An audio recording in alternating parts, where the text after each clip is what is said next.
Welcome back to Olive Gray Avenue. My name's Ruth and we have been working on our outdoor kitchen for the past few weeks. So now is time for the countertops. Let's get going. If you're not already subscribed, make sure you hit that subscribe button below. Click the bell so you never miss one of our videos. So far, we built the frame, we put cement board up, we tried to fireproof the best we can, and we put tile up. Now it is time to do one of the very last things to finish this up, which is the countertops. Now, I will say, I told Steve we should just buy a slab of granite or whatever. So it is his fault. So that's what we're doing. We're doing concrete countertop. This time, however, we're doing it much different than we've ever done before.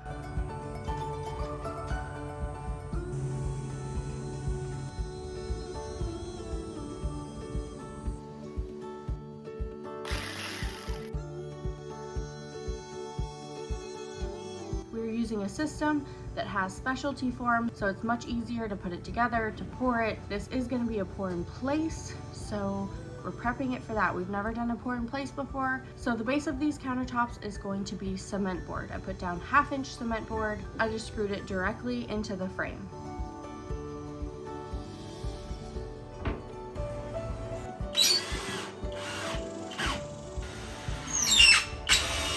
Now the cement board is already laid for the base of the concrete countertop. So the system that we're using, we are going to add some forms to the edge, and that'll be where we pour our concrete into. It's gonna be awesome.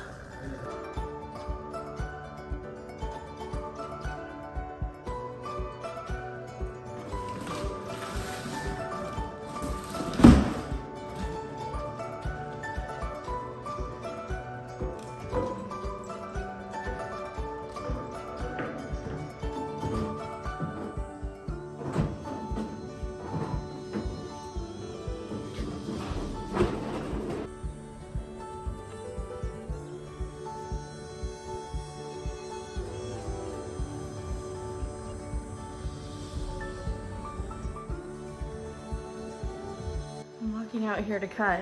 I'm like, let's do this real quick.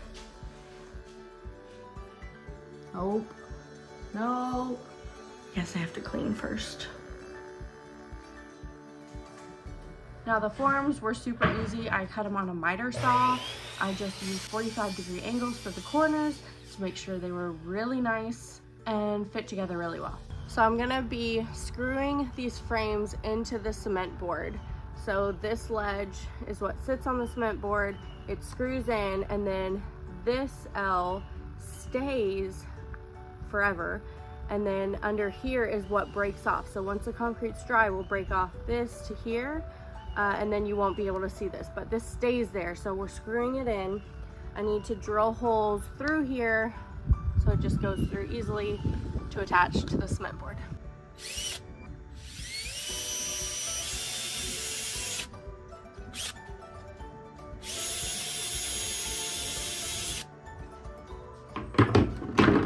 This system came with screws, so those are the ones I use to attach everything.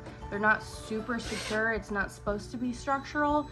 It's literally just to hold it in place while you pour. Once it hardens, they're there forever.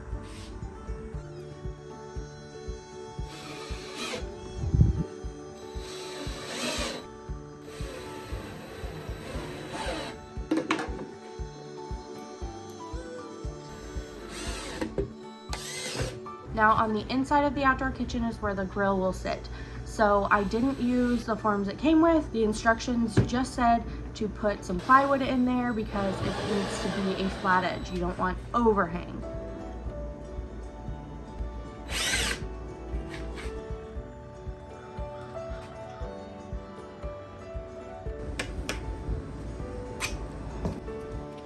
It took me a few times to figure out what I was gonna do around the post and against the wall, but finally figured it out. I just put some plywood there as well that I would easily be able to take out after it was all dry.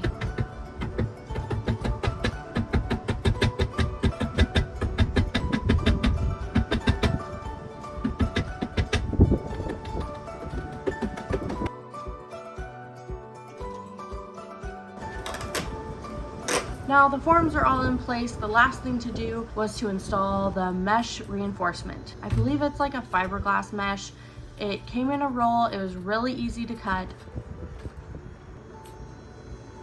So I just rolled it out where it was supposed to be and then cut it to size. Now to hold the mesh reinforcement up and not have it just sink to the bottom, there are clips that we also installed. So everything is framed out. I used the net mesh thing to go on the inside.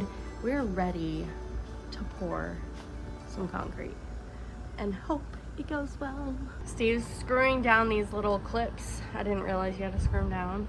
So he's screwing a couple of those down and we're about to pour concrete for the last time. No. This is the last time. Nope. Probably not. Again, this is the last time. Yep. Yeah, we'll say that. Because yesterday I did a trial and it failed miserably.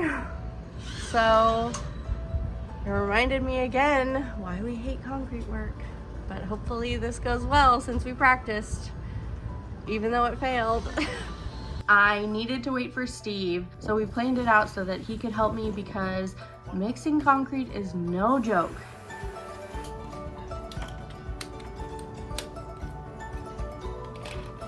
Let's swap places because if the bags are there and I'm pouring it, Okay. I don't want to get in each other's way.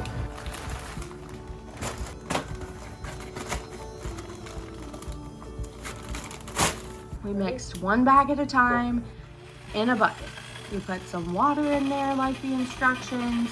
I started mixing. We used our electric drill so that we didn't lose batteries because we usually went through like 2 batteries per bag and we only have 2 batteries. So it was no bueno. So while I was mixing, Steve was pouring.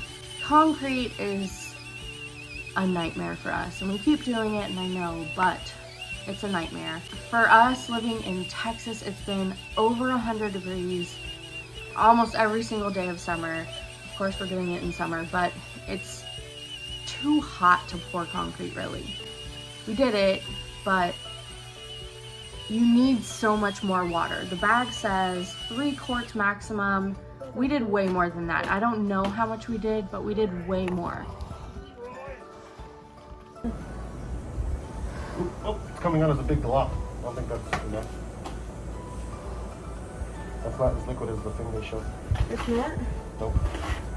Just gonna slap down. I think it is. Okay, you want me to do it? Yes or no? Okay. Yeah. Our first bag that we mixed up was dry. It just clumped out. It was not good. The problem with that is when you have a form that you're removing, it won't settle in place like you need it to. So you need it to be liquid enough to flow through the mesh, to flow into the cracks and crevices. I think it needs more water on the next one. Okay. It did not come out looking like this when we did it. It's too thick.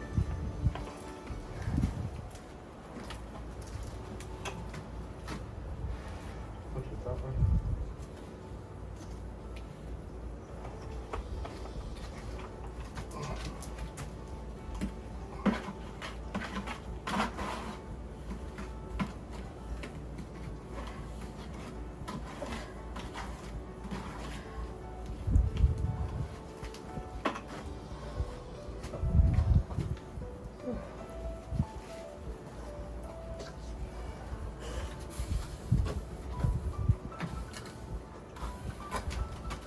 Ooh, I need to do a lot. I'm hoping we have enough. So the first bag was not good. With every single bag, we got better at mixing, we got better at the proportions. So by the time the 5th bag came around, we had it pretty much down. It was nice and fluid, but it just makes us hesitant to add more water because the more water you add, it takes away strength from the concrete. But we kind of had no choice. Now the first side, like I said, was too dry. By the time we got all of it filled in, the first side was dry. We couldn't do all of the things that the instructions said. So unfortunately, the first side is very rough. It's not a good finish on top. We started on this end. It dried so fast. We couldn't get it very smooth. Here it starts to get better, and this side is pretty darn good. I waited just about 24 hours, maybe a little bit less, to remove the forms because I'm impatient and I wanted to see what it looked like. Also, if you have any suggestions for how to smooth out the top, drop them down below in the comments. I am open.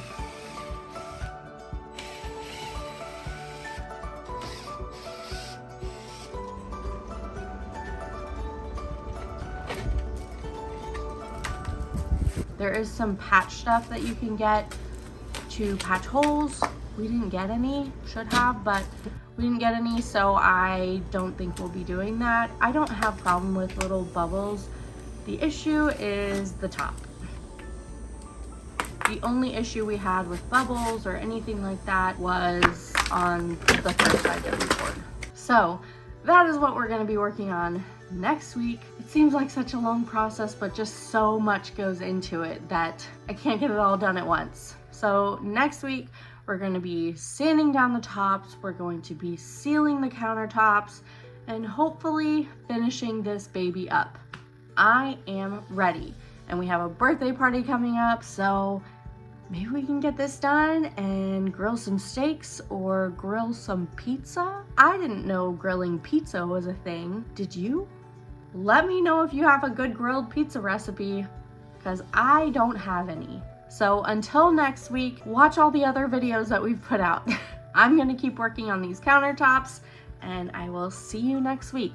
Bye.